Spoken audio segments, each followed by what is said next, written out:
to Church Experience Online. We're so happy you joined us today. As you watch this teaching video, if you have any questions or need help getting connected, please don't hesitate to reach out by phone or email. Also, our website is the best place to go if you'd like to access helpful growth step resources, join a serving team, connect in a life group, get your questions answered, or support this movement financially by giving online. At the end of this teaching video, you'll hear one of our Church Experience Worship original songs, and we hope that gives you an opportunity to worship and reflect on what you've learned. Thanks again for joining us at Church Experience Online.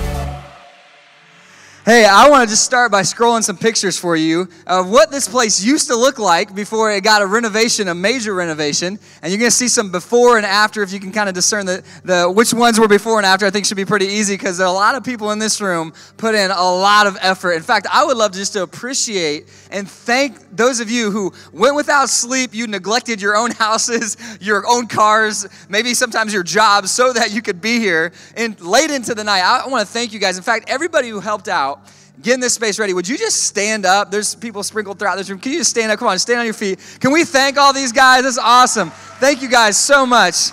Amazing. Thank you guys. You can grab a seat. I'm so grateful that you made it possible for us to be here. And I also want to thank Jennifer. When I first met her, I knew that she had beautiful eyes. But I just didn't know all the vision that was behind those eyes. She had vision for this whole project before it began and picked out all the different things, and it was just incredible. And Jennifer, thank you for being the eyes of the project and making it come together. In fact, it makes more sense to me now why she started dating me at 19 years old. Because at 19, I couldn't figure out how I got to date her, how I got such an amazing girl in my life, because I was a little bit of a mess. I mean, like, she literally went into my closet and we started dating, and she's like, hey, you know that outfit that you wear? Like, those don't match at all. You just throw those pants away. Like, don't ever, so I was like a mess, but she still decided to date me, thank God, and I see now why. Because she had such vision, she saw what could be. She loved me where I was, but she's like, I can make this guy into somebody. Now, she would tell you now that there's a long way to go yet before we get there, but she would say that he's come a long way from where he was when she met me.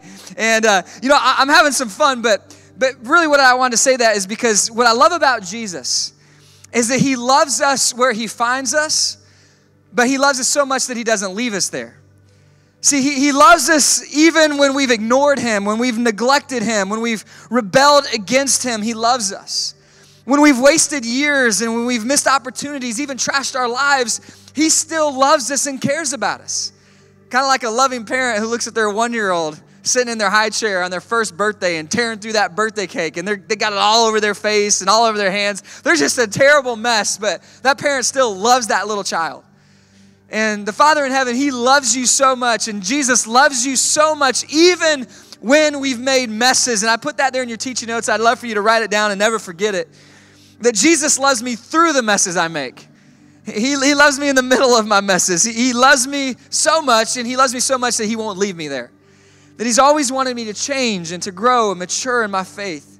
He's got vision. He has eyes for what could be, not just what is. He sees your potential more than anybody else. I hope you have people in your life that believe in you. But whether you do or you don't, you need to know that Jesus, when he looks at you, he sees so much raw potential. He sees what could be. He sees the more that he wants to do in your life, the more that is to come, if you'll allow him to come in and do some interior design. See, Jesus is the ultimate interior designer. He wants to come in the inside of us and completely do a renovation project that changes us from the inside out. That's what he wants to accomplish in our lives. And he never stops. See, some of us have been following Jesus for some time now. Maybe it's new to you, but for some of us in the room, I know for me, I grew up in a home where I was taught about Jesus at a young age. And maybe we're the most in the room in the danger of missing what we're talking about today because it can become too familiar to us. Like the more we know about Jesus and we get used to his grace and the idea that we can be saved from our sins and given hope of heaven and companionship with God, all these incredible things, it can start to feel just like expected and entitled. And it almost can be like that worn couch in your parents' house, you know, the one that's been there like 25 years. And that thing is so beat up and it's jagged and torn and it's just ugly, you know, but like no one wants to get rid of it. There's all the memories, but more than anything, they just don't notice it. Like nobody notices it. You just walk right past it. That's the chair. It's always been there in that same spot collecting dust, you know, and you just get used to it. And if we're not careful, in our souls, the same thing can happen. We can get a little too familiar and comfortable, and we can miss the wonder and the awe and how amazing it is to live for and love Jesus. And what I want for us today is for Jesus to do some soul surgery, so to transform and change us, and wherever we are, to get us closer to where he wants to take us, to do some further renovations inside of us. Some of us may feel like it's a big project, that he's got a long way to go.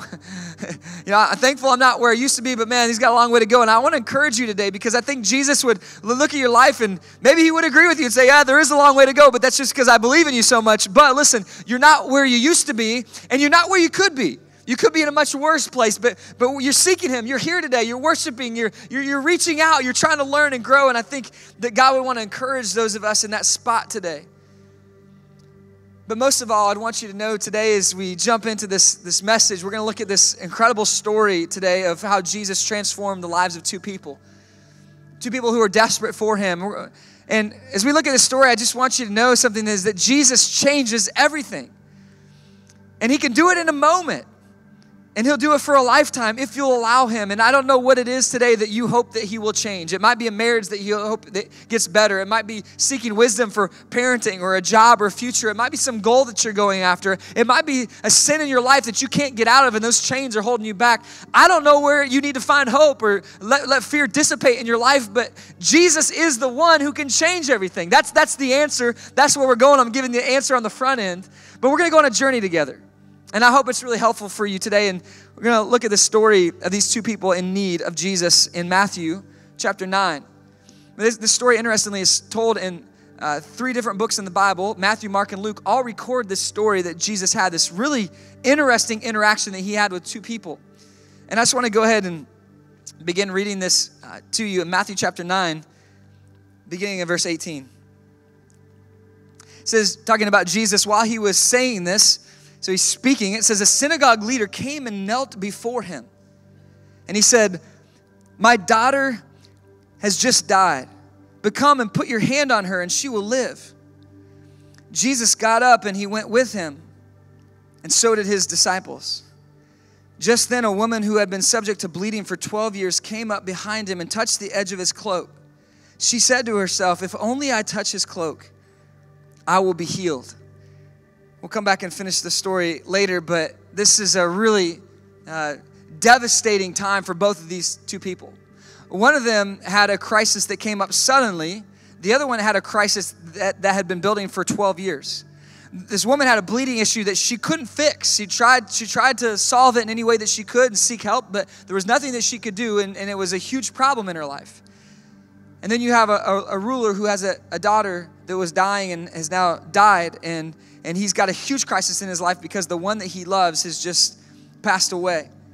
And I used to teach this passage from the Bible different than I'm going to today, because I used to teach it, you know, in one way you can look at this like, look at Jesus. He's such a role model for us, which he is, in that he was going to help somebody, this man who comes and begs him. He says, come heal my daughter, and he goes with him to heal her. And as he's going, this woman interrupts him and says, come help me. And so he stops and helps her before he goes back to help this man. And I'm like, that's what we should be doing in our lives, is always be available and open to the interruptions of God. And although I think that's true, I look at this different as I've studied it in Matthew, Mark, and Luke. Because when you look at the whole of this story and what's happening, I don't see it as an interruption anymore. It's almost like it's all happening simultaneously. Look at how Matthew records this same story. Matthew chapter 5, verse 35. It says, while Jesus was still speaking, some people came from the house of Jairus, the synagogue leader, and said, your daughter is dead, they said. Why bother the teacher anymore? Overhearing what they said, Jesus told him, do not be afraid, just believe. So this guy was already, in Matthew it shows us that this guy comes to Jesus and the daughter has already died. So Matthew's recording this story as, okay, this has happened and now he's going to heal it. But follow me, Mark here is saying, as he's speaking to this woman, the servant comes and tells the guy that the daughter had just died and the news just got to him. So it's all actually happening at the same time. Like Jesus is going through this crowd and he's surrounded by people. And this ruler comes up to him and falls at his feet and is begging him to heal this daughter. And the first part of the conversation must have meant she's almost dead. She's not dead yet, because here in Mark, he's saying this guy comes and says she just died.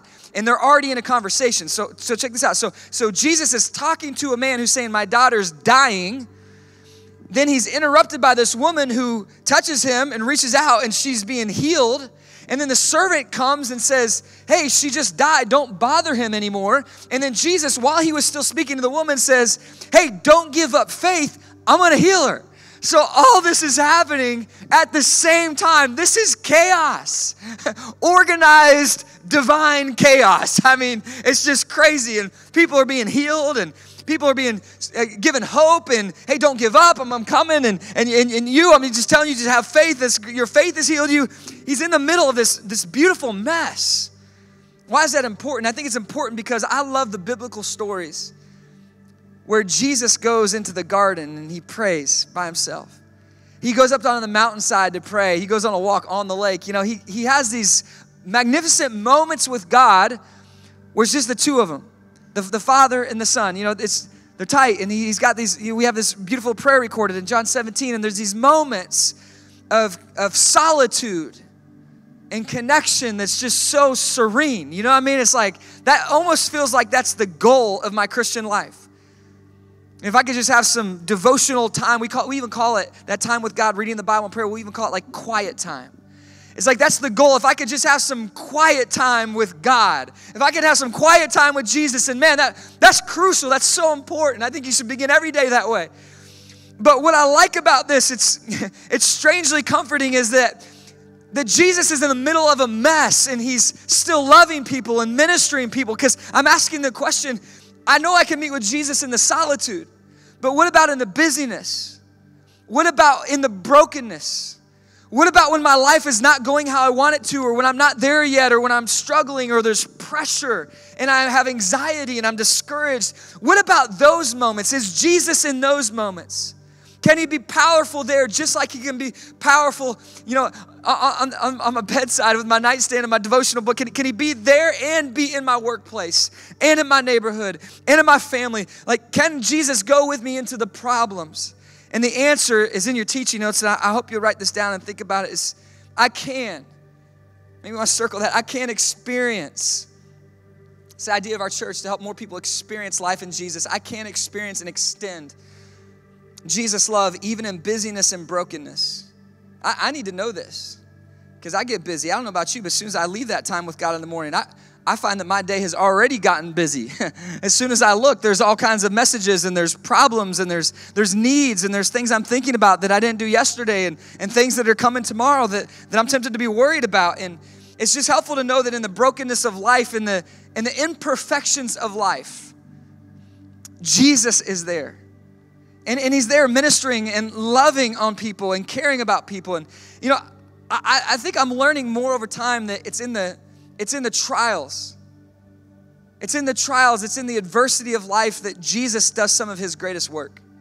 Because if you think about it, I don't learn to be patient until my patience is tried. I don't really build spiritual muscle until I have to carry a heavy load. I don't really know true peace until I've found peace in the middle of a storm. So we view problems and pain as the enemy in life, but what if God ordained some of the pressures in your life to point you to prayer, to point you to him? What if some of the things that we're begging God to get rid of and we're saying, God, I hate these things, and maybe he does want to bring healing there like he did in these two situations, but what if the catalyst for you coming back to Jesus or getting closer to Jesus or breaking out of the familiarity and staleness of your faith, how it can be sometimes, what if it was pressure? What if it was problems that pointed us to him?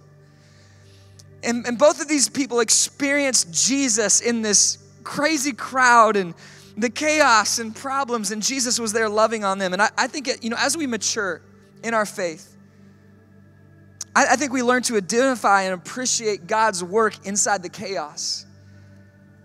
There was an interesting article that just came out recently about a tornado that went through Paducah, Kentucky, and it destroyed 5 miles of land. And there was a church there, Mount Zion Baptist Church and Daycare, and they had 40 preschool students there and 10 adults in the building when this tornado came. They got the warning that was coming, and 10 minutes later from when they got the warning, they gathered everybody into this little safe room. And it was the only room that was not touched by that tornado. They were kept safe in there. And they got this warning. They went in there. They could feel when the storm hit, the tornado hit, they could feel the decompression of the building. I mean, that's that sinking feeling in your chest that they literally felt. They heard glass breaking. The roof was being torn off. The power went out. And these little kids, these little preschoolers, of course, got scared.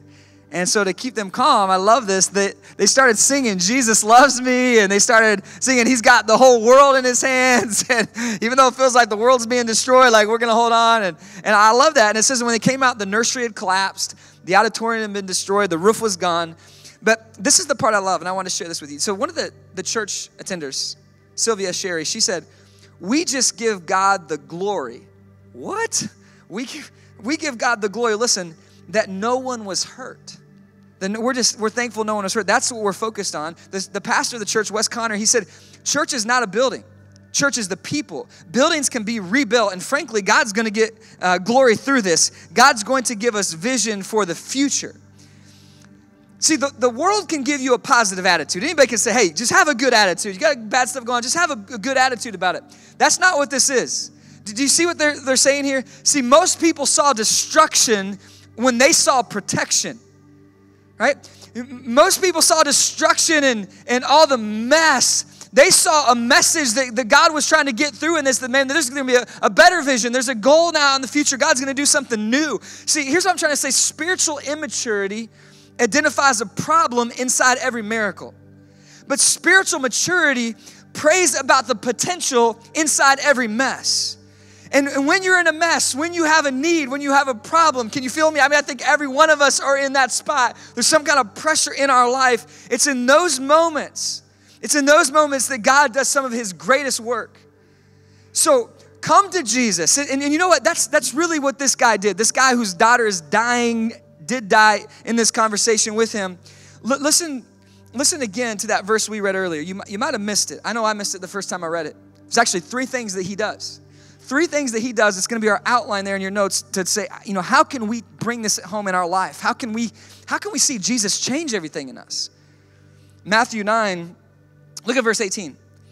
Talking about Jesus, it says, while he was saying this, a synagogue leader came and knelt before him and said, my daughter has just died, but come and put your hand on her and she will live. Jesus got up and went with him, and so did his disciples. So I want to know how to get Jesus to go with me in my problems. He got Jesus' response. How did he do that? Jesus ended up changing everything in his situation. He goes on and heals this daughter. It's crazy. How did that all come about? Like, because I have things in my life I want Jesus to change, to heal, to restore. So when we want that, how do we go about that? Well, look what the 3 things he did. While Jesus was talking, it says the synagogue leader came, 1. 2, he knelt before him, and 3, he gave his need. That's going to be our outline. Let's begin with this one. It's here in your notes. 3 important things you need to do if you want to see Jesus change everything. Number 1 is believe in faith. It says he came. It's just very simple. It says he came. He came to Jesus. Jesus was in the crowd. Jesus was busy. This man probably had a lot of other things going on in his life. He was a ruler. He had authority and influence and responsibility. But all that aside, he had a pressing need that was more important than anything else in his life, his daughter. And it says that he came to Jesus. So believe in faith. That's when I have to believe enough to come to him and believe that he's listening and believe that when I come to him, he can change my situation. One of my mentors, Pastor Darren Shesky, he pastors a great church in Indiana. He said, Satan's main strategy towards God's people has always been to whisper, he's not listening. what good is prayer? He's just going to do what he wants anyway. Don't pray, don't ask, don't depend on God. You just have to rely on yourself. And many of us are doing exactly that. We're relying on our own power, our own strength. And what I would encourage you with today is to know that he is listening. And your prayers make a difference. And as you connect with him, as you come in faith and you say, Jesus, here's where I need your help. Here's where I need change. He responds, he moves in our lives, and he wants us to come to him. I love the words of Ephesians chapter 3, not in verse 12, where it says, in him, and talking about Jesus, in him and through faith in him. Everybody say faith. And faith in him, we may approach God with freedom and confidence. So I can have freedom when I come before him. I can be free, I can be real, and I can be raw. I can bring the brokenness in my life. I can bring the issues to him. He's gonna love me, as we talked about at the beginning, he's gonna love me in the midst of my messes. So he's gonna love me. I can come freely. I can come confidently knowing that he's gonna listen. Are you bringing before him your need? Maybe no one else gets you. Maybe no one else understands you or will listen. And no one gets your problem. Listen, this woman had a huge problem. The woman that was healed. She had this bleeding issue in her life for 12 years. Now, in that Jewish culture and those who were following the ways of God, they would go into the temple courts and they would worship and they bring sacrifices and all these things. If you were ceremonially unclean, they had a whole list of things. If you touched blood and all these different things, they just like, you're for this many days, you're ceremonially unclean. And so you can't go into the temple courts. This woman, because of her specific issue, she was, as the Bible commentator Matthew Henry says, she was kept out of the temple courts for 12 years. So she wasn't able to physically come to God. She was disconnected in that way physically. And she may have felt that rejection, or socially, spiritually, there was a disconnect. But Jesus comes and Jesus receives her. She comes in the crowd, touches him, and she's healed, and he has a conversation with her. See, Jesus will accept you and as you are. He won't leave you that way. He'll say, go and sin no more. But in the middle of your sin, in the middle of your mess, he'll reach out his hand and say, I still love you. I believe in you. I want to work in your life. I'm not going to push you away and say, hey, go get right and then come to me. You don't got to go fix everything. Just come as you are. Just bring your problem, bring your mess. Say, God, this is not working. I'm not doing well. God, my life's a mess, and he'll love you in it. He won't leave you in it because he loves you so much, but just come. And it says in Ephesians that we can come freely and confidently. That just gives me hope that no matter what the condition of my life is, I can always come. And my pain and my problems, it can prompt me to go into his presence. I like what pastor and author Rick Warren said. He says, don't panic, pray. Don't worry, worship. Just flip it around. See the beauty inside the storm. We just thank God for protection. We know there's destruction all around us, but we thank God for his protection. What's good in the midst of the problems that you can give God praise for? Can you praise him through your pain? Or does the pain have to go away before you'll believe in faith that he's good? Well, I'm not going to believe in God's good until this is done. Well, it doesn't seem like it worked that way. Jesus healed this woman, and he said, it's your faith that's healed you. This man came in faith, and he came to Jesus, and then Jesus went on and brought healing in his life. I have to come to him in faith, and it's not just that. It all begins with faith, and it's all about faith, but there's also a role for me to play. If I want Jesus to change everything in my life, he includes me in that. It's him that does the healing. I mean, we believe he's the change in our life. But notice what this woman did. I want to look at this from another angle in Luke. Luke writes about this story in Luke chapter 8, verse 41. It's interesting. It gives us some new details that we didn't have before. It says, then a man named Jairus, a synagogue leader, came and fell at Jesus' feet, pleading with him to come to his house because his only daughter, a girl about 12 years old, was dying. As Jesus was on his way, the crowds almost crushed him. Let me just stop there for a moment. So the crowds, they almost crushed him. So there's people all around. There's so many people. I mean, how crowded does it need to be on a street for you to feel like you're getting crushed? I mean, that's a lot of people in a small space. So Jesus is literally being crushed. This woman comes to Jesus, who is walking away from her, because it says she comes up behind him. So he's this way, going this direction. She's coming up from behind him. He's so surrounded by people that he's almost being crushed. And it says that she came up behind him and she touched him. So if I'm thinking about what's happening there, if I'm trying to put myself in that situation, she didn't just casually walk up to him and just touch him. No, that's not what happened at all. Like, this woman is fighting to get to Jesus. You ever see a woman in a crowd separated from her child, right? It's like, where's my kid? She's throwing people out of the way. She's knocking things over, yelling, where's my kid? Like that's the desperation that she had. She had to fight. If he's almost being crushed, she's fighting through the crowd. She's knocking people over. She's like, I'm going to touch Jesus. See, she had what I would call a fighting faith. A fighting faith, not a casual faith. She had a fighting faith. She said, I do believe, just like this leader Jairus that came and fell and said, hey, Jesus, I need you. She fought to get to him. I mean, if you're bowed down like Jairus is, he's coming and it says he knelt down before him. If you're on the ground, some say that she, when she touched the hem of his garment to be healed, that would be draped down toward his feet. And in order to touch that, she would have had to been on the ground too. So there's these two people, both potentially, at least the one we know for sure, but both of them probably on their faces before him, begging for healing, pleading, it says here, pleading with him. So if you're on the ground, I mean, you're worried about being crushed. I mean, if he's being crushed and you're on the ground at his feet and there's all these people, I mean, that's the one place you don't want to be in a mob, right? If there's a panic in a sports stadium and everyone's running, you don't want to be on the ground and get trampled. But they fall on the ground and they're just begging, Jesus, please heal my daughter. Jesus, I've had 12 years I'm carrying this problem. Could you please help me, Jesus? There's desperation in that. And I just wonder, what amazing things come in our life casually? Are we expecting Jesus to change everything, but we're doing nothing? Or we're just doing the minimum? I mean, what good things come casually? Does an amazing marriage just happen? Does a godly home just occur? What about career success or good financial management or dreams fulfilled? What comes easy without a fight? She had a fighting faith. So she believed, but then she fought to get to Jesus. Are you fighting for whatever you're praying for? Are you pouring your heart and soul into it? If you would have followed me around my junior, senior year of high school, you would have seen me on game days, basketball game days. You would have seen me wear what the basketball team wore, these warm-up outfit that they gave us. And, I think it was a pride thing for a lot of the players and a respect thing because that's cool. And they made the team. A lot of people want to be on the team. They got on the team. But if you would have got up close and talked to me, you would have seen that when I wore that around school, it wasn't like hey, I'm better. I knew I wasn't the best player. I think the most amount of points I ever scored in a game was like 11. I wasn't like the star of the team. But when I wore that, it wasn't because I'm a great player. It was because of what was behind it that meant so much to me. Because what you would know if you heard the story, and if I sat down with you at that age in my life, 16, 17, 18 years old, I was heartbroken when I was in 7th grade. Because I went into our little middle school gym and I tried out for a week with my friends, and all my friends made the team.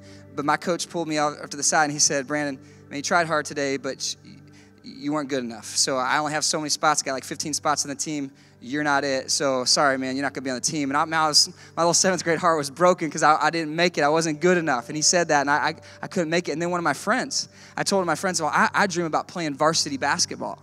And I'm in 7th grade, and I would love to play in 11th, 12th grade. I would love to play on the varsity team at our high school. And he said, there's no way it's going to happen. He's like, you can't, because he knew that our middle school would eventually be joined with the other middle school in town when we got to 9th grade, and so those 15 guys would be cut. Only the best 7 of those would make it, and I didn't even make the 15 in 7th grade, and then he knew that in the junior year, those 7 would be cut in half because there's returning seniors, so there's only going to be like a few of these guys will ever make it, and that's like years away. And so if you would have seen me walking around, you would have got close, and you would have realized that was a big deal for me because there was a time 4 years later after I had shoveled snow off my Michigan driveway. As Florida people don't know nothing about that, but we had snow all over our driveway, and my friends were in a heated gym practicing, and I knew I had to practice twice as hard as they did, but I didn't have a heated gym, and so I went out and I shoveled my Michigan driveway, and I'm out there shooting hoops. I'm playing with my little brothers. Any neighbor kids will play. Like, somebody play me basketball. I'm gonna get on that team, and when my junior year came, and my coach pulled me behind the thing, and he said, Brandon, you're not the best player out here. I know that, coach. He's like, but you work harder than anybody, and you have a great attitude, and congratulations, here's your jersey, here's your uniform, here's your warm-ups. And when I wore that around, it meant something to me because I had to fight to get it. I had to put my heart in there, and there was a lot of doubts in there in between. Should I give up? I'm going into high school next year. It's going to be my junior year. They're going to cut a lot of guys. I don't know if it's worth me working the next 6 months, working my tail. Is it going to even work out? Is it going to be worth it? And now looking back on my life, that was like special in that time. It's different now that there's so many things that mean so much more to me. But I learned some lessons there that have carried throughout my life. And if it's something important, if God's putting a God dream in your heart, If there's something that God wants to do in your life, you can have faith, you can believe, I think this can happen, but you're also gonna have to fight for it. Good things don't come easy. You want a good marriage, you're gonna have to fight for it. You wanna change something in your life, you're gonna have to fight for it. You need a fighting faith. This woman, she believed that Jesus could bring her healing, but she fought through the crowd and she reached out and touched Jesus. And in that moment, after 12 years of struggle, her life was never the same again. That's what I want. I want Jesus to change my life. I want to believe in the power of moments. I don't want to give up faith, and I don't want you to in those long years, 12 years. I don't want you at year 9 to be praying and say, I'm going to be different. I'm going to change. This thing's going to be different. And then just give up. Well, God, where are you? I don't believe anymore. See, 12 years she pushed through pain. And in a single moment, see, here's the thing that's beautiful about Jesus. You never know when that moment's going to come. When you're faithful, when you press in faith and you follow him and you trust him and you say, Jesus, here's my need. You come in faith. You come and you bring it to him. That could be the moment. Today could be the day that Jesus changes everything. And that's what we want in our lives. Jesus to change everything. Number 2 in your notes, bow to his authority. So this man, it says he knelt before him. Jairus came, one, he had faith to come to Jesus. You got to come to him. You got to have faith. But then you also have to bow to his authority. He knelt down. This woman knelt down. They bowed before Jesus. They believed in him. They believed in his authority, his power. What does it mean to have authority? Authorities, you're an expert in something. You might be the best at it. You have experience. And do you have anything that you'd say you're an authority in? I don't probably have much of my life I'd say I'm an authority in, but there's one thing that for sure I feel like I have authority in. That's I'm really good at sauces, like eating, dipping sauces. And you're like, Brandon, what are you talking about? I'm telling you, like, I'm serious. Like, I am good. I know sauces. I love sauces. And for me, my favorites, like if I'm going to have meat, like I don't eat meat to eat meat. I eat meat so I can enjoy the sauces. And I'm going to mix it with some barbecue sauce. One, I like to mix my sauces. It's got to have more than one. And not just any barbecue. It's got to be like Sweet Baby Ray's honey brand. You know what I'm talking about, the honey sweeter flavor? So I'm mixing that with some honey mustard. I'm mixing that together. It's kind of like a Chick-fil-A sauce. It just tastes so good. I mean, I don't really need the meat. I just got to have something to chew. You know, while I'm enjoying the succulent sauces. It's just so good. And it was horrible for my marriage when I first got married because Jennifer would make this great meal, and I was so grateful. Wow, thank you, babe. That's awesome. So much better than Pop-Tarts and Taco Bell that I had been living on when I was single. So grateful that you made this meal for us. But then she would put it out, and she'd expect me just to eat it, enjoy it, but I'd put sauce all over it. She's like, why are you putting ketchup on that meal? Why are you putting sauce on it? I'm like, well, babe, I love what you did, but I just made it better. And she didn't get that. It just didn't go well. But we got that figured out, but I still mess with her. I embarrass her because we'll go to like a restaurant, and you know, like most restaurants have like, you know, sauces. They got everything that you want, but if you go to like a nicer restaurant, maybe we're out for an anniversary, we don't got like a fancy place much, but we're at a nice place. I know that if I ask for sauce, they're not going to do it. You don't get some nice entree or filet of something at a nice restaurant and be like, hey, can I have some honey mustard? It's like they're going to shut you down. They don't even have it. It's not like it's like a different thing. So they're not. You can go get that at Applebee's, okay, man? Just get out of here. So I know that I'm going to get shut down, but I want my sauce. You know, that's why I'm even eating. So I got to get creative, and I'll embarrass her. I'll become like high maintenance mode, and I always try not to be, but I am in that moment because I'm like, hey, so Matt, do you got anything in the back that's got like a sweet glaze? You know, like I'm thinking like a citrusy kind of like maybe a dressing or something. I'm giving them hints, just getting them thinking of what they might have in the kitchen. Like, oh yeah, I'll whip you up something. I'll be out. And they always come out. I'm like dipping my really nice. She's like, really? Come on. Like it's horrible when I go to a Mexican restaurant because Mexican restaurants, like, man, I love Mexican restaurants, especially if they have the white queso dip. You know what I'm talking about? In fact, if you go to a Mexican restaurant and they don't have white queso, just leave. It's not a real authentic place, I'm telling you. But if they have the white queso, what you don't want to order an entree. Because you don't waste your money. You're just going to eat all the chips if you do what I'm telling you on the dips, okay? Just order a little taco or something. It's like $2. And then just eat all the chips. I eat like 4 or 5 bowls of the chips. So they bring the queso. Don't just dip the queso. That's amateur. You want to dip it and then dip it in the salsa after. Not the salsa first. Cheese, then salsa. It's so good, I'm telling you. I got to live on that stuff. And I make the salsa a mess. It's got the white and the yellow. She's like, are you double dipping? I'm like, no, I don't want to waste a chip. I'm triple dipping every little bit. This is my thing. It's like, I just pray for Jennifer, you know, but I'm serious. Like, I'm an authority on that. I got experience. I get it. I mean, you can ask me a question. I can tell you. I'll tell you how you eat your food, right? So, but the thing is, there's certain areas in our life that we feel competent in and experience in. There's other people we would go to when we're looking for experience in something in our life. Just think about this. Jesus is an authority in every area of our life. Whatever your problem is, wherever your pressure is or your point of pain, Jesus is an authority in that. Like he has experience, he has authority, he has power. And if you'll bring that need to him, if you'll bring that issue to him, Jesus can transform and change whatever that is in your life that you'll have and you'll bring to him. So bow to his authority. If you want transformation, bow to his authority. Look at Luke 8, verse 41. It says, then a man named Jairus, a synagogue leader, came and fell at Jesus' feet, pleading with him to come to his house because his only daughter, a girl of about 12, was dying. If you had a 12-year-old dying, you'd do the same. So she was dying. She hadn't died yet. That was going to happen in the midst of that conversation. He's going to get the news. But at that point, when he started pleading, begging on the ground, Jesus, please, she's almost dead and there's nothing I can do but you. I bow to your authority, Jesus. You can change my situation. This is how we need to pray.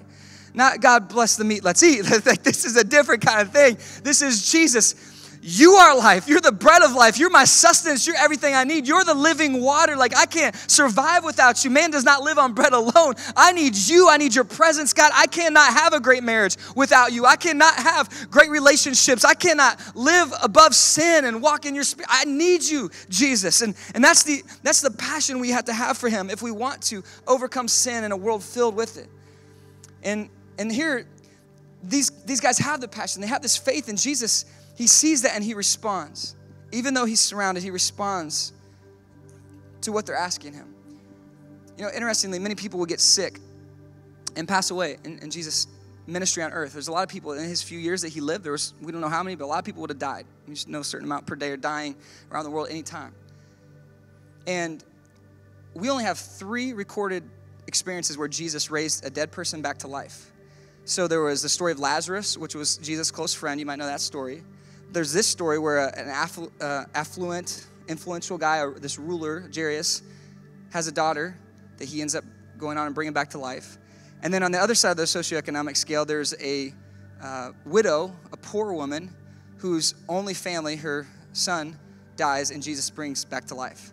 So there's 3 very different scenarios, like a close friend, a really wealthy person, his daughter, and then a poor woman and her son. But think about it. I mean, that's unbelievable. And until Jesus himself was raised to the dead after he died on the cross for us, I mean, that's the only stories we have of him bringing someone dead back to life at that point. So why did he not bring other people back to life? Because if they were hearing about these stories and hearing about him healing people, you know, certainly there was someone else who had lost somebody, and in that moment of loss, you lose your spouse, a child, a parent. Wouldn't you go and beg Jesus? So we don't know. Maybe he did some more healings we don't have documented here, but we know that he's done these 3, and that a lot of other people, more people than he healed, died. And so, you know, that to me says that the sting of death touches all of us. It's not biased, but yet Jesus didn't choose to heal everybody. So why is it that sometimes we're praying to God? This woman for 12 years could have been praying, God, heal me. Why does he sometimes answer and sometimes not? Like, why, you know, how can I believe that prayer actually makes a difference and that I can have faith when sometimes I pray and I don't see God's hand, I don't see him working in my life? And, you know, and the short answer is we don't understand in the mystery of God why he allows certain things in our life at certain times and why he seems to answer so clearly. Other times he seems distant. We know that he's always there and that he always cares, but why would he in this situation? Why would he tell people when he healed them? Why would he say, hey, don't go tell anybody? Do you remember that? Like so many times in the Bible, if you hear the story, like if he heals someone like a blind, he causes them to see, a blind person, or someone who's lame, they can walk, and he'd say, hey, don't tell anybody. You'd see that over and over in the Bible. Why is he doing that? Why would he not heal some people? Well, those questions are really interesting because if you read the story here, it says that he was being crushed by these crowds. He was surrounded by people. And for him to go around raising every person who had a need, and he did a lot of healing, but if he made that his mission, that's all he would have done. He would have just physically healed people. But if he brings someone back to life that's dead, all 3 of those people, Lazarus, his good friend included, they went on to die again. They went on to suffer and die a second time. It says in the word that man's appointed to die once. But these guys, we healed them, so they had to die again.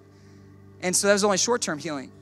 Jesus didn't come for a short-term fix of the problem that's going on in your life. He didn't come to put a Band-Aid on it. He came to reach right into the heart of where the pain is and bring healing. He is the healing for the issue that's underneath the issue, for where the real healing needs to happen. That's why Jesus came. And he came to offer freedom from the pain and the sting of death, eternal spiritual death, separation from God. He came to heal that problem, the problem of sin. That was his mission. He said it over and over again. I've come to help those who are spiritually sick. You know, that's who needs. I've come to seek and save the spiritually lost. That's why he came.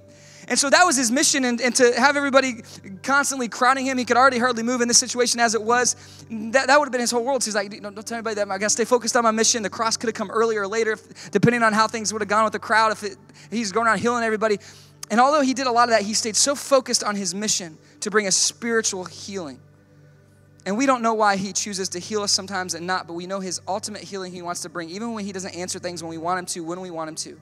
He has authority over it. He can. So I'm going to keep asking. I'm not going to be this woman 12 years, 11 years into it, and I'm not going to stop and give up, because what if? And that 12th year was when it changed. So I'm going to keep praying in faith, but I'm also, here's important, bowing to his authority means, God, I surrender even if you don't. Even if you don't change my situation, I'm still trusting and believing in you and trusting that, God, you got the big picture in mind. You know why. And I'm surrendered to you. One of my mentors, Pastor Kevin Myers, he said, prayer is not how we secure control. It's how we surrender control.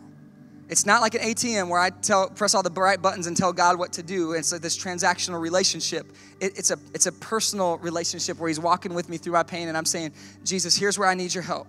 I'm bowing to your authority. If you choose to act, please do. Please come into my situation. It's not about getting what I want out of God. It's about finding God himself.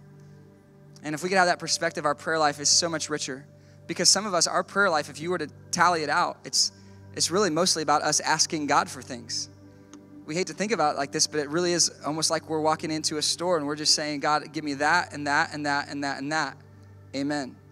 And there's so much more to God than that. And your prayer life could just be enriched if you would start to pray differently. There's so many more things we can talk to God about, and so many parts of our heart that we can share with him and connect with him about and trust him in, and praying through scripture and who he is and all that. So I have to bow to his authority. But finally, number 3, I need to bring my needs to him. He doesn't want me to come. He doesn't want me to tell him my needs. So I should come. This man comes. That was what it says. And he said, Jairus said what his problem was, but I bring it in humility. That's important. I bring it in humility.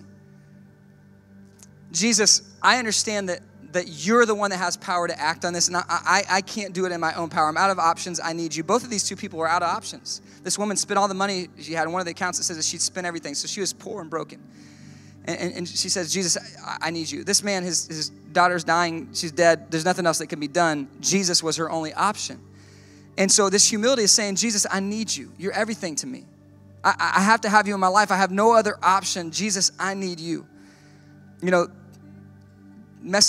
messages, I'm one of those people, I like to, when I respond to a message, I just kind of delete it fast. And some of you want to delete faster than others because you're like, get that one done. That one's kind of like bad news. This one, oh yeah, let's show somebody. This is good news. Sometimes you get a text that's like a weird one. You're trying to figure out, what did they mean by that? Was that like an autocorrect thing? I don't get it. My wife got one of these texts a while back. We were still in Michigan.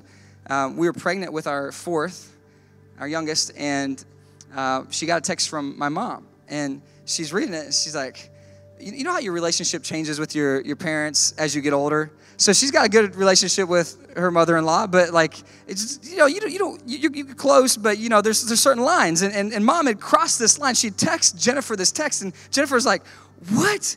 And she showed it to the girl at the store that she was at, and this girl's like, no, that's not good. Because she could tell there was something going on. She asked, and she showed her, and the text from my mom said to Jennifer, oh yes, exclamation point, exclamation point, exclamation point, sex day. And Jennifer's like, no, there's a day you guys plan it. I don't want TMI. I don't want to know about my mother. I want to be a good friend, but that's too far. I come home from work and we're talking. She said, Brent, I got a horrible text message from mom. I don't think I should show you, but you probably want to know. She texted me, there's a day, check it out. Oh, no, that's my mom, my dad. I don't want to know. And it's just just cringe, It's this is weird. And through some successive text messages, we figured out she wasn't actually saying that. We had a doctor's appointment that next day or whatever it was, and we were going to go in and find the gender out of the baby, right, of our baby. And she was saying, oh, sex day, gender day. Come on, Mom. What? No, it's just misunderstood. And it's a bad thing. But I got a message the other day, and I delete my messages when I'm done with them, and I want to clear it out. I wanted to have this empty inbox, and I got a message in. I got several messages in. I was going through them real quick and getting them done and deleting it. And I realized that I quick deleted a message. It was looked like a little group thread, and I didn't read it first. And I didn't mean to, but I deleted it. I'm like, oh no, I didn't read that. That could have been something really important. Someone might have a need, or there might be someone giving me some information. It might be someone I love reaching out and just saying, I need to know, what was that? And I looked at my phone, and I didn't see a way I could go back and find the message that was deleted. I'm like, what am I going to do? And I remember there's a group thread, and sometimes people will copy Jennifer on a group message to me. And so I went to her phone, and I scrolled through, and I was like, and I couldn't find the message. It was gone. There was no... That person had not messaged her as well, so and I had no copy of it, so there was no way. So I literally, to this day, have no idea. Someone messaged me, and I have no idea if that was you. I totally apologize. I have no idea. It's my bad. I hope it wasn't important. But I literally, I tried everything I could, and I there's nothing I could do. I was out of options. There's no way I could figure it out. And man, these guys, they've got to the point they have no other option. This woman, it says, for 12 years, she's spent everything she had. She's out of money. She's weary, she's tired, she has no other option. Jesus is her option. And this is a gift to her because she came to the place where she realized, listen, this is so important. She came to the place where she realized that Jesus is her only option. Don't spend your whole life chasing other options, thinking that there is another option to help what's really the problem. Because listen, sometimes we misdiagnose what our problem is and we go try to solve it with our options. This woman said she'd spent all she had on a solution. If she would have said she had a money problem and gone out and tried to solve her money problem, she would have not fixed her real problem. No, she had this health issue that was causing a money problem. If she would have gone out to someone and said, I'm weary, I'm tired, I need help because I have a weariness problem, she would have misdiagnosed the problem. You can't always discern it on your own. You need God's help, and you need to be around a community of believers. This is why I think it's so important to be connected in a local church, and afterwards there's tables out back that you can get connected in a life group or serving teams. You need to get involved. You need to have other believers around you that believe in you, that can encourage you and help identify things going on in you and pray for you in that. But here's my point. She had an issue underneath the other issues in her life. That was her real problem. Some people, when they have a lot of options, this is why Jesus says, the rich, it's hard for them to be saved. Why is that? It's because they have options. And by the way, if you didn't know this, we in this room, compared to most people in the world, we got a lot more options. I might say, but I'm broke, but you still have a lot more options than most people in the world. And when you have a lot of options, I don't know, maybe this is what's behind the prayer in Proverbs chapter 30, where it says, give me neither poverty nor riches, give me only my daily bread. Otherwise, I may have too much and disown you and say, who is the Lord? Or I may become poor and steal and so dishonor the name of my God. No, don't give me too much, God, because then I might start depending on that. Now, nothing inherently wrong with poverty or riches in themselves, in of itself. It's what's done with it and through it and all this. And Paul in the Bible, he says, I know what it is to have plenty and I know what it is to be in need. And I've learned the secret to being content in every situation, whether well-fed or hungry. I've learned that Jesus is everything for me. I can do everything through Christ who strengthens me. He's all I need. What he's saying is it's not about having a lot or little. I've found the solution to my healing. It's Jesus. Whatever my need is, it's not going chasing other options, because if you got this loneliness thing inside, you got this restlessness, you might misdiagnose the problem and say, I got to go get with somebody. And if I could just find somebody, then I'm going to be happy. Or you might have some issue in your life that's not going well. If I could just fix my money problem, if I could just get more, if I could just go accomplish something, if I could be somebody, if someone could look at me and say, wow, look at them. But you would be misdiagnosing your problem, and you could spend your entire life chasing other options, saying, man, I got to fix this. You may have not even diagnosed what the problem is, but once you can find out what you need, and once you find out what you need is Jesus, then you can come. And you can come and say, Jesus, you're what I need. And then you'll plead. Then you'll beg. You'll get on your feet and say, Jesus, I need you in my life. And that's when he starts to change everything. But when you don't know that you need him, and when you're chasing other options, your life's not going to change. You can fix some things. You can dress them up and make them look good on the outside, but it takes humility to come before Jesus and say, Jesus, I have no other options. This woman had exhausted hers. This man who had a dying daughter, he had no other options. What is it you need healing for in your life? What is it that you want Jesus to do? The story concludes this way in Matthew chapter 9. It's kind of a exciting and crazy ending to the story. Jairus' daughter has died. He said, don't give up hope. he goes to his house in Matthew chapter 9, down in verse 23. When Jesus entered the synagogue leader's house, he saw a noisy crowd, people playing pipes. They're already mourning her loss. He said, "Go away. The girl is not dead, but asleep." But they laughed at him. They laughed at him. They knew she was dead. They checked her pulse. She was dead. They'd already known this, that she's dead. And he's saying, no, she's not dead. After the crowd had been put outside, he went in, he took the girl by the hand, and she got up. News of this spread throughout the whole region. He goes inside this room, and we read in one of the accounts here, the only other people in the room were the parents and some of his disciples that had gone with him. This is a small group in the room, and they see the miracle. They see Jesus say, "Get up, girl," and she gets up, and it's like she starts walking around. And, "Mom and Dad, no, that's our daughter. She's alive. Come on, it's awesome. Thank you, Jesus." And she lives. And they imagine what it was like when they walked out. Everyone's mourning the loss of this girl. They're laughing at Jesus, and sometimes people are going to laugh at you. Sometimes you're going to have to pray prayers that are embarrassing if they were spoken out loud in front of your friends. But if you have the kind of faith, the audacious faith to say, "God, I believe," even if no one else believes, I believe this can happen. I trust in your authority. That's the kind of faith that these parents had about this child. And this child comes in their, probably in their hand, in their arms. I don't know. Like she comes out with them. And all these people, like, imagine what they experienced. Like, are you kidding me? Like, we were just laughing. That's impossible. It's impossible. Jesus specializes in the impossible. That's what he does. And what is it in your life that seems impossible? And you're saying, "God, I need you to break through." Pray through for the breakthrough.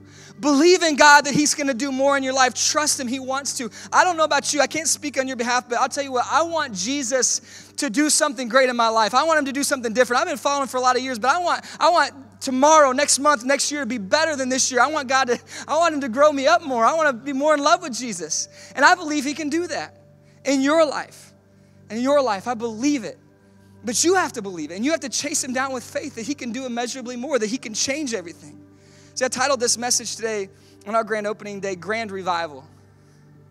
Not grand opening, because it's not about a building. And we're so thankful God's provided this church plant a building. We've been setting up and breaking down in a school, living room, hotel, and all over the place. But just God gave us a space, and we're just thankful for this. But it's never been about a building. If it was about building an institution or organization, it would be about having a building. But it's not been about a grand opening. It's about a grand revival. We want God to do a revival inside of us and the lives of people that we care about and we love in this community that don't know Jesus. We want God to do something in us. And that's been our prayer, a regional spiritual revival in Jesus' name. Revival, when I was a kid growing up, it was like, there's a preacher that comes in from out of town and they set up a tent and they do some special messages and music every night of the week.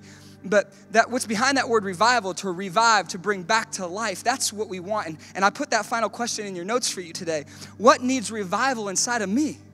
Write it down, but more importantly, think about the answer. What do you want revival for? Whether you're a longtime follower of Jesus, I'll tell you, I got my list. Or whether you're a new believer or a non-believer, what is it in your life you want Jesus to bring revival in? It might be your spiritual life. It might be a relationship. It might be something in your character. But what is it, Jesus, that you want Jesus to revive in you? I'll wrap it up this way. I was driving through Palm Harbor the other day, and I had like flowers on my mind because one of my roles in this project was to kind of get the landscaping looking good outside. And I got to pick out like some of my favorite flowers. I'd always wanted hibiscus flowers, and so we got red ones out there and yellow ones and pink ones, and I was just so excited about all these flowers. And I had flowers on my mind, and I was driving down the road in Palm Harbor, and I saw this sign, and it had these really bright yellow flowers. I literally turned my head. I was just driving, and all of a sudden I'm like, whoa, those are awesome. Like those are really good-looking flowers. And so I did a U-turn, and I went back. I'm like, I gotta check these things out. I was gonna take a picture and find out what variety they were so I can go buy them, and then we're gonna plant them at the church. We're gonna have some bright flowers here that can be really cool. And I stopped, I pulled in, and I take a couple pictures, and I get out, and I go walk up to them to get close and find out what kind of flower. I've never seen anything so amazing and so brilliant. And I look, these are fake flowers. Somebody put plastic flowers to get our attention, and it totally worked. I bought into it. I stopped, It's like, are you kidding me? These are fake, artificial. These are not alive. These are dead. And you know what? I don't want you to be confused today to think that, man, if I just chase Jesus, then he's gonna make everything look so good and it's gonna be beautiful and everyone's gonna say, wow, look at you. And that might happen. You can get, your light is gonna get attention in darkness, but Jesus was never concerned about just making everything look so good on the outside and you get, everything just kind of get cleaned up. Everybody look, oh man, that person, they've got it all together. In fact, he spent most of his time on earth confronting those who on the outside seemed to have everything together and follow all the rules, but in their heart, they were far from him. And he confronted that with a passion because his goal has always not been to look good on the outside, but on the inside to have life where there was death, where there was something that was artificial and it was religious, to bring true life and healing and hope. And that's what he wants in your life. Not just to clean up the outside and polish it and brush it up. No, he wants life inside you. And so what's dead? What needs to be revived? Jesus, I want a revival in me. I want it in our church, in our community. Where do you want that in your life? Beg God for it. Reach out, fight for it in faith, and you will see Jesus do more than you can ever imagine. Right on? Thanks for joining us at Church Experience Online.